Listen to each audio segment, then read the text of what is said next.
நம்ம சுதாகர் எந்த அளவுக்கு கெட்டவர்னா, பாக்கியாவ பார்த்தீங்கன்னா, நைஸா ஏமாத்தி அவங்க ரெஸ்டாரண்ட்டவே எழுதி வாங்குற அளவுக்கு புத்திசாலியும் கூட.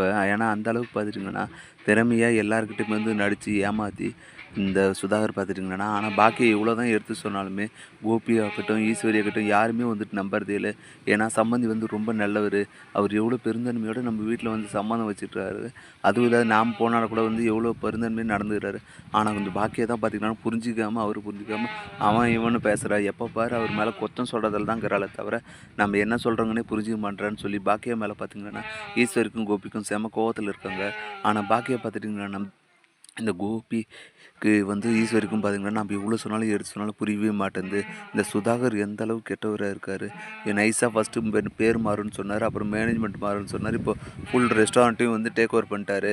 இவர் இப்படியே விட்டா ஆகாது அப்படின்னு சொல்லிட்டு பாக்கியா பார்த்தீங்கன்னா கோவத்துல, அப்ப நீங்க கேட்டீங்க இல்லையா காசு குடுக்குறேன்னு சொல்லிட்டு, அத இப்ப நெனச்சாலும் என்னால வாங்க முடியும் அப்படின்ற மாரி உறுதியா சொல்ல, அது எப்படி சம்மந்தமா முடியும்? நீங்க வந்து அதுக்கு நீங்க என்கிட்ட ரென்ட்டுக்கு குடுக்கல, இல்ல விக்கவும் இல்ல. நீங்க வந்து கிஃப்ட்டா குடுத்துருக்கீங்க. அப்படி இருக்கும்போது காசெல்லாம் நீங்க எதிர்பார்க்க முடியாது.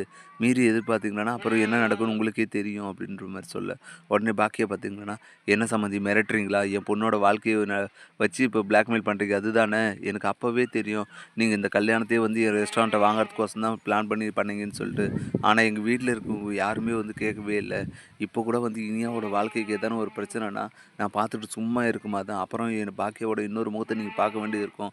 அப்படின்னு சவாலா சொல்லிட்டு, "நான் இப்போ தோத்ததாவே இருக்கட்டும், நீங்க ஜெயிச்சதா கூட இருக்கட்டும். நான் என் பொண்ணுக்காக விட்டு குடுத்ததா சொல்லி நெனச்சுக்கிறேன். ஆனா நீங்க இத பிளான் பண்ணி என் பொண்ணோட வாழ்க்கையில எதனா விளையாண்டீங்கன்னா, அப்புறம் நடக்கிறதே வேற." அப்படின்ற மாரி சொல்லிட்டு பார்த்தீங்கன்னா, எல்லாருமே ரெஸ்டாரண்ட் விட்டு வெளியே வந்துடுறாங்க. இப்படி தான் வரப்போற எபிசோடு வந்து போப்போது. இத பத்தி நீங்க என்ன நினைக்கிறீங்கன்றத மறக்காம கமெண்ட் பண்ணுங்க. மேலும் இது போன்ற வீடியோக்கள தொடர்ந்து பார்க்க மறக்காம நம்ம சேனல சப்ஸ்கிரைப் பண்ணிருங்க. Thank you.